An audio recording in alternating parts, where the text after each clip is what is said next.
사랑하는 성도 여러분, 지난 한 주간 잘 지내셨습니까? 삶의 어려운 인생의 그 평지 한복판에서 여러 가지 인생의 싸움들 가운데 다 믿음 안에서 승리하시면서 오늘까지 지내오셨는지요? 오늘 우리는 본문의 말씀을 통해서 인생 가운데 지치고 또 상하고 또 싸우지는 여러 가지 싸움들 속에 우리의 모습은 어떻게 되는가 하는 것을 살펴보게 됩니다. 지난주가 우리는 변화산에서 예수님의 변형된 모습, 또 엘리야와 또 모세가 나타나는 영적인 이 체험을 경험한 모세가 너무 황홀한 나머지 여기 있으면 좋겠습니다. 우리 움직이지 말고 이 산상에서 초막을 짓고 다 같이 사시죠. 이랬던 베드로를 정신 차리라고 주님 말씀하시면서 그를 손잡아서 우리가 사역할 곳은, 우리가 살아가야 할 곳은 산 아래 저 땅이다 라고 말씀하시면서 그 제자들을 데리고 다시 산 아래로 내려오신 것입니다. 근데 이게 웬일입니까? 산 아래로 내려왔더니 예수님과 이 제자들 앞에 너무 민망한, 너무 정말 안타까운 상황이 벌어진 거예요. 다름 아니라 남은 9명의 제자들이 귀신 들린 어린아이 하나를 고쳐보려고 애를 쓰는데, 이 어린아이가 귀신 들려가지고 막 불에도 뛰어들고 막 물에도 뛰어들고 막 이렇게 난동을 부리는 이 어린아이 속에 들어간 이 귀신을 내쫓느라고 애를 쓰는데 이게 안 되는 거예요. 무지해를 쓰고 땀을 흘리면서 소리를 버럭버럭 질러가면서 이 귀신을 내쫓아 보려고 애를 썼지만 되지 않는 것이었습니다. 설상가상 서기관들은 달려와서 니들이 옳으니 그르니 막 따지고, 사람들은 모여들면서 구경거리 생겼네 하면서 말이죠, 사람들이 애워싸기 시작한 것이죠. 제자들 입장에서 정말 무기력하기가 짝이 없었습니다. 어쩌면 이와 같은 상황은, 문제가 터졌는데, 상황이 벌어졌는데 도무지 해결하지 못하고 사람들 가운데 비웃음의 모습만 되어진 것은 어쩌면 현대를 살아가는 오늘 우리 교회와 오늘 우리 크리스천들의 모습은 아닐지. 사람들 가운데 손가락질을 받으면서, 비난을 받으면서 그렇게 초라한 우리의 민낯을 고스란히 보여준 모습처럼 오늘 한국 교회가, 오늘 우리 현대 교인들이 그런 것은 아니겠습니까? 사실 제자들 입장에서 예수님이 안 계시는 동안에 한번 좀 일을 잘 치렀으면, 예수님이 안 계실 때 한번 보란듯이 이 환자를 고쳐버렸으면 얼마나 뿌듯했겠어요. 예수님 왔을 때 어깨를 우쭐하면서 말이죠, 우리가 했습니다, 우리가 했다고 말이죠, 자랑이라도 할 텐데, 여러분 얼마나 창피한지 모릅니다. 얼마나 부끄러웠는지 모릅니다. 결국은 이 난동 가운데 예수님이 오셔가지고 말씀으로 명령하셔서 귀신이 떠나가고 고쳐지는 그런 은혜가 일어났던 거예요. 그날 저녁이 됐습니다. 제자들이 주님 앞에 와서, 주님, 왜 우리 못했죠? 우리 왜 못 고쳤습니까? 왜 우리는 귀신을 못 쫓아냈습니까? 뭐 때문인가 도대체 말이죠. 여러분, 2000년 전 제자들이 주님께 이렇게 물었던 것은 오늘 우리들의 또 다른 물음인 것입니다. 주님, 우리가 기도하는데 왜 우리는 힘이 없습니까? 주님, 우리는 주일마다 나와서 예배 드리는데 왜 우리 삶에 이렇게 무기력합니까? 왜 주중에 여전히 우리는 넘어지고, 여전히 우리 가운데, 우리 가정 가운데 있어진 문제 하나 제대로 해결하지 못하고 우리 날마다 이렇게 부서지고 깨지는 존재입니까? 어쩌면 우리의 마음속에도, 오늘 우리 입술에도 그렇게 주님 앞에 탄식의 고백을 하고 있는지 모릅니다. 오늘 주님께서 오늘 본문 가운데 왜 제자들이 이렇게 무너질 수밖에 없었는지, 실패할 수밖에 없었는지를 정확하게 가르쳐 주시죠. 사실은 제자들 마음 가운데 이 불평과 불만과 교만과 이런 것들이 너무 가득했어요. 그런 가운데 도무지 사역의 열매라는 것은 일어날 수가 없었던 것입니다. 그들 안에 불평과 불만과 그야말로 교만만 가득했으니 어떻게 진실한 어떤 믿음이 있을 수가 있었겠습니까? 하나님 앞에 어떻게 진실한 어떤 살아있는 간절한 기도가 있을 수가 있었겠습니까? 그러니 이 실패는 어쩌면 명확한 그런 모습과도 같았던 거예요. 그들의 모습 가운데 결국 그렇게 될 수밖에 없었던 것이, 그들 가운데 주님이 하시는 말씀은 할 수 있거든요. 무슨 말이냐? 믿는 자에게는 능히 하지 못할 일이 없느니라, 이렇게 말씀을 하셔요. 사랑하는 성도 여러분, 오늘 이 말씀을 통해서 우리 안에도 여전히 있는 불평이나 또 내 어떤 그 과거에 대한 자랑과 교만들, 이런 것들을 주님 앞에 다 내려놓고 오직 우리가 순전한 믿음을 가지고, 온전한 우리가 신앙을 가지고 주님 앞에 나아가서 엎드림으로 말미암아 우리 가운데 닫혀진 하늘의 문들이 여러분의 심령에도 여러분의 가정에도 활짝 열려지는 역사가 있게 되시기를 주의 이름으로 축원합니다. 왜 제자들이 이렇게 난동을 부리는 이 귀신을 내어쫓는 일 가운데 실패하고 말았을까요? 하나는 불평의 마음이 가득했습니다. 앞에 서서 얘기한 것처럼 예수님 변화산 올라갈 때 3명의 제자만 데리고 올라가셨거든요. 왜 3명의 제자만 데리고 올라가셨는지는 명확하게 성경 기록하지는 않습니다. 변화산상에 일어난 엄청난 영적인 환상들과 체험들이 너무 중대하기 때문에 아마 소수만, 특별히 몇 사람만 그렇게 대동을 하셨는지 모르겠어요. 문제는 뭐냐면 그것 때문에 제자들의 마음이 불편해지기 시작한 거예요. 아니 주님이 왜 우리를 차별하는 거지? 아니 왜 주님이 우리를 무시하는 거지? 아니 제 주님은 저 3사람에게만 특별한 무슨 자리를 권세를 주려고 하시는 건가 말이죠. 이런 마음이 들고 다른 제자들과 함께 비교하는 마음이 드니까 그들 가운데 마음에 불평과 불만이 가득히 일어나기 시작한 거예요. 나중에 그것이 쟁론이 벌어지게 했어요. 오늘 본문 이후에 보면 제자들과 함께 예수님이 함께 어디로 이동하시는데 이동 중에 쟤들끼리 막 서로 수군덕거리면서 네가 크냐 내가 크냐, 네가 1번이야 내가 1번이야 이러고 서로 말이죠 다투면서 시기가 일어났다고 이야기를 해요. 여러분 비교하기 시작하면 거기서 불만이 일어납니다. 불만은 나중에 확산되어서 시기가 되고 쟁투가 되어지는 거예요. 사울이 그랬죠. 블레셋과 전쟁에서 이기고 난 다음에 여인들이 막 노래하는 겁니다. 사울이 죽이는 자는 천천히요, 다윗이 죽이는 자는 만만히 올세, 만만히 올세. 이걸 들으니까 막 은근히 화가 나네요. 물론 적군들을 말이죠, 골리앗과 적군을 다 쓸어버린 것이 다윗이지만 그래도 내가 왕인데 나는 천을 돌리고 다윗에게 만을 돌려? 이게 다윗과 비교하니까 화가 일어났어요. 결국은 그 분노를 참지 못하고 창을 들어서 다윗을 죽여버려야 되겠다. 2번이나 살인미수를 저지르게 되어집니다. 여러분 그렇게 되는 것이거든요. 한 번에 예수님께서 마르다와 마리아 자매 집에 방문한 적이 있습니다. 너무 기뻐가지고 언니 마르다가 말이죠 음식을 말이죠 여러 가지를 준비하는 거예요. 막 잔뜩 준비하는 거예요. 근데 마리아는 음식 준비에 손을 안 거들고 말이죠 주님이 하시는 말씀을 듣겠다고 턱을 괴고 말이죠 주님 앞에 엎드리고 있네요.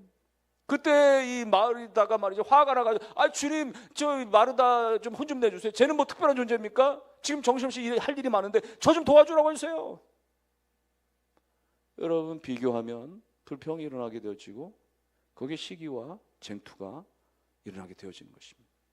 여러분 교회 안에는 다양한 은사들이 있는 것입니다. 하나님께서는 다양한 성령의 역사로 말미암아 필요에 따라서 하나님께서 다양한 은혜들을 허락해 주십니다. 어떤 사람은 가르침, 교육 은사를 받은 사람이 있습니다. 어떤 사람은 찬양, 연주 뭐 이런 것들에 대한 은사를 받은 사람이 있습니다. 어떤 사람은 뭐 다양한 어떤 그런 자기의 기술을 가지고 교회를 섬기는 것이죠. 이 모양 몸으로 섬기고 운전으로 섬기고 주방에 섬기고 또 여러 가지 미화로 섬기고 다양하게 섬기는 사람들, 다양한 은사들이 있어요. 목사는 목회자는 그런 것들 잘 또 발견해서 성도들 어떤 그런 은사를 개발하는 데 도움을 줘야 되고 또 적세적세 잘 활용이 되어질 수 있도록 그렇게 조정하고 하는 역할들을 하는 것입니다. 그러나 그것이 때로는 온전하지 못할 수도 있죠. 누군가는 더 많은 일을 감당할 수 있거나 또 더 중요해 보이는 일들을 할 수도 있겠죠. 여러분 그런 것들 가운데 오늘 우리가 비교하면서 왜 저 사람은 더 큰 일을 하는 것 같고 나는 작은 일을 하는 것 같고 왜 저 사람은 앞에서 일을 하는 것 같고 나는 뒤에서 일을 하는 것 같고 여러분 이렇게 비교하고 하다 보면 오늘 우리 가운데 참된 성령의 열매가 맺어지는 것이 아닙니다. 불만이 일어나게 되어지고 불평이 일어나게 되어지고 거기 나의 수고가 내 노력으로만 끝나게 되어지고 결국 거기서 때로는 부딪힘이 일어날 수도 있고 거기서 상처를 주고받을 수도 있고. 왜 그렇습니까? 오늘 하나님께 나를 선택해 주신 것만, 하나님께 나에게 이 작은 기회라도 주신 것만으로 너무 감사합니다라고 그 감사의 마음으로 수용을 들어야 되는데 그렇지 못하고 우리가 비교하며 오늘 우리가 그렇게 불만을 가지게 되면 그렇게 되어지는 것이죠. 오늘 제자들 가운데 왜 저 제자들과 우리가 다릅니까? 비교하면서 불만과 불평이 일어나면서 이런 사역을 하려고 하니 제대로 성공할 수가 있었겠습니까? 또 하나 제자들 가운데는요 옛날에 성공에만 의존했습니다. 옛날에 우리가 잘했거든요. 실제로 마가복음 6장 같은 데 보면 제자들이 막 복음 전도할 때면 놀라운 일이 일어났습니다. 막 전도하다가 병자가 있으면 막 손 얹어 기도하면 낫고요. 귀신 들린 자에게 기도하면 막 귀신이 떠나가는 일이 있었어요. 옛날에 잘 됐었거든요. 그건 옛날 얘기예요. 잘 되니까 사람들 앞에 칭찬받았겠죠. 인정받았겠죠. 박수받았겠죠. 그리고 어깨가 우쭐했겠죠. 어느 순간 야 이거 뭐 우리 가운데 말이죠 내 힘으로 하는 것 같다. 내가 자랑되고 말이죠. 여러분, 자기가 드러나는 순간 하나님의 은혜를 망각하고 나를 드러내는 순간 은사는 다 사라져버려요. 그리고 사역은 실패로 전락될 수밖에 없는 것입니다. 그런데도 불구하고 자기 믿음을 잃어버린 건 생각하지 못하고 말이죠, 나 옛날엔 잘했었는데 지금도 내가 기도하면 귀신이 떠나갈 거라고 생각하고 말이죠. 여러분, 과거에만 의존해서는 더 이상 오늘의 현실의 열매를 맺을 수가 없게 되는 것입니다. 성도들 가운데는 옛날에 내가 왕년에 기도 많이 했고, 왕년에 내가 전도 많이 했고, 왕년에 내가 전도장 할 때 우리 전도회가 가장 활발했었고, 여러분 옛날에 그 지금은 어떠신데요? 라고 물어보면 아무 말을 못해요. 왜? 지금 되게 못하고 있거든요. 여러분, 과거에 은혜 받은 것만, 과거에 내가 열심히 헌신했던 것만, 그것만 붙들고 그것만 집착하면요, 오히려 오늘의 헌신과 열심이 더 발목 잡히고 오히려 지금은 침체된 경우가 더 많이 있을 수 있어요. 아, 옛날이요, 지난 시절 다시 또 올 수 없나 말이죠. 다시 안 와요. 오늘은 오늘인 것입니다. 오늘 내가 새롭게 하나님의 은혜를 받아서 하나님의 은혜 가운데 서야 열매가 맺어지는 거예요. 오늘 주님께서는 이들을 향해서 그렇게 꾸짖으신 것입니다. 19절에 보니까 믿음이 없는 세대여, 내가 얼마나 너희와 함께 있으며 얼마나 너희에게 참으리요. 믿음을 다 잃어버린 사람들, 자기만 드러난 사람들, 자기만 자랑하고 불평 가운데만 있는 사람들, 어떻게 거기에 영적인 승리가 일어나고 거기서 어떻게 영적인 열매들이 맺어질 수가 있겠느냐 하는 것입니다. 사랑하는 성도 여러분들, 오늘 우리가 이런저런 사역과 섬김과 수고의 현장에서 내 힘과 내 능력과 내 자랑이 아니라 오직 주의 은혜로다, 하나님이 나에게 은혜 주셨습니다, 하나님의 은총입니다, 주님께만 영광을 돌립니다, 그렇게 신실하게 주님만 바라보면서 섬김으로 말미암아 성령 안에서 여러분의 모든 자리들 가운데 아름다운 성령의 열매들이 가득히 맺어지는 역사가 일어날 수 있기를, 그래서 사람을 살리고 공동체를 살리는 역사가 있게 되시기를 주의 이름으로 축원합니다. 오늘 주님은 믿음 없는 이 사람들을 향해서 말씀하십니다. 23절에 보니까 할 수 있거든이 무슨 말이냐, 믿는 자에게는 능히 하지 못할 일이 없느니라. 할 수 있거든이 무슨 말이냐, 믿으면 된다, 믿으면 된다. 여러분, 오늘 성도들에게 가장 중요한 것이 믿음이에요. 우리가 일반인입니까? 우리가 세상 사람입니까? 보이는 것만 의지하는 그런 사람들입니까? 아니에요. 성도의 정체성이 뭡니까? 믿음인 거예요. 믿음을 빼놓고 성도에게 말할 수 없어요. 믿음이 있느냐 없느냐, 이것이 성도의 이 기준의 정체성의 가장 중요한 부분입니다. 우리는 보이지 않지만 믿음을 가지고 사는 존재예요. 믿음 없으면 오히려 성도들은 세상 사람들 가운데 욕먹습니다. 우리랑 다를 바가 없네, 교회 다닌다고 하면서 예수 믿는다고 하면서 믿음이 없네, 그럼 욕먹는 거예요. 우스갯소리가 되는 것입니다. 그런 얘기가 있어요. 한 번은 영국의 어느 소도시에 말이죠, 교회가 있었는데 그 교회 옆에 술집이 하나 들어선 겁니다.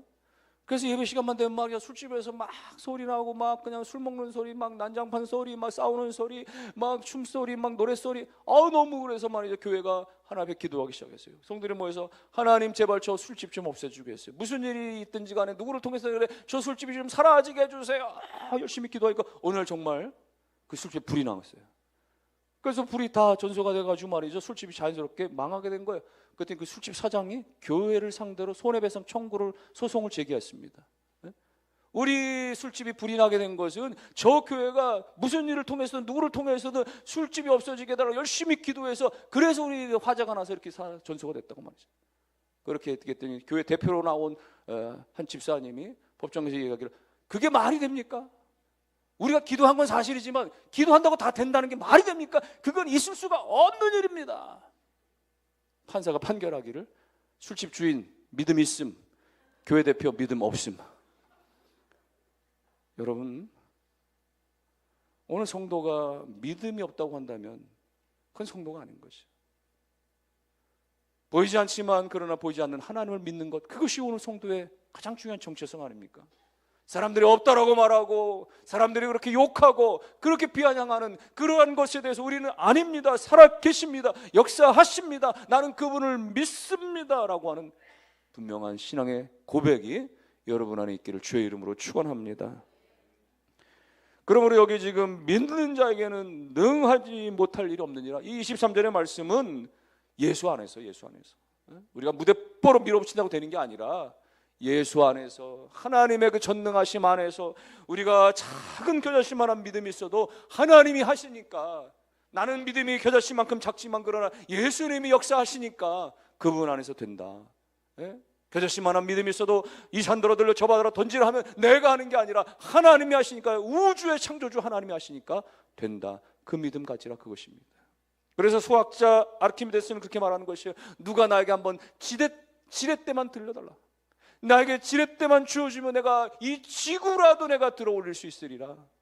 여러분, 지렛대 원리가 뭐예요? 그거 말하는 것이죠. 막대기 같은 거 말이죠, 하나 그 제대로만 돼 있으면 훨씬 더 말이죠, 무게가 있는 것들을 쉽게 끌어올릴 수 있고, 그 힘을 말하는 것이잖아요. 물론 여러분 하나의 이론상의 개념이지만, 그러나 여러분 믿음이라고 하는 지렛대 말이죠, 오늘 우리 가운데 하나님의 능력이라고 하는 믿음을 가지고 있으면 여러분 세상의 어떤 그 무게들도 다 들어올리는 예수 그리스도 안의 믿음 안에서는 능히 하지 못할 일이 없느니라, 능히 하지 못할 일이 없느니라. 이 사실을 믿음으로, 여러분 믿음 가운데 날마다 여러분의 믿음이 현장에서 구사되어지고 적용되어지고 고백되어질 수 있기를 주의 이름으로 축원합니다. 예수님께서 이렇게 믿음을 강조하시면서 믿음 없는 사람들에게 믿음이 있어야 된다, 이 말씀하시면서 또 기도도 강조하시죠. 29절 보십시오. 29절, 기도 외에 다른 것으로는 이런 종류가 나아갈 수가 없다. 기도 외에 다른 것으로는 이런 종류가, 이런 은혜가, 이런 역사가, 이런 응답이, 그러니까 뭡니까? 기도만이 답이라는 거예요. 기도만이 길이라는 것입니다. 기도만이 만사를 변화시킨다라고 하는 것이에요. 여러분, 우리가 기도하지 않는 것은 우리가 게을러서 하지 않는 게 아니에요. 게을러서 기도하지 않는 게 아닙니다. 기도하지 않는 것은 우리가 하나님 앞에 교만하기 때문에 그런 거예요. 나 기도 안 해도 뭐 그냥 문제 없는데, 기도 안 해도 뭐 다 될 건 되는데 말이죠. 여러분, 하나님의 역사와 하나님의 일하심들에 대해서 우리가 제대로 믿지 못하거나 우리가 의지하지 못하거나, 내가 다 할 수 있다라고 하는, 내 지혜로도 충분히 할 수 있다라고, 내가 열심히만 하면 다 된다라고 하는 내 의지와 내 교만 가운데 빠져있기 때문에 우리가 기도하지 않는 것이거든요. 사랑하는 성도 여러분들이요, 오늘 우리 삶의 모든 상황 속에서 큰 문제뿐만 아니라 아주 작은 문제들까지도 하나님 앞에 나아가 엎드려 기도하심이 있기를 주의 이름으로 축원합니다.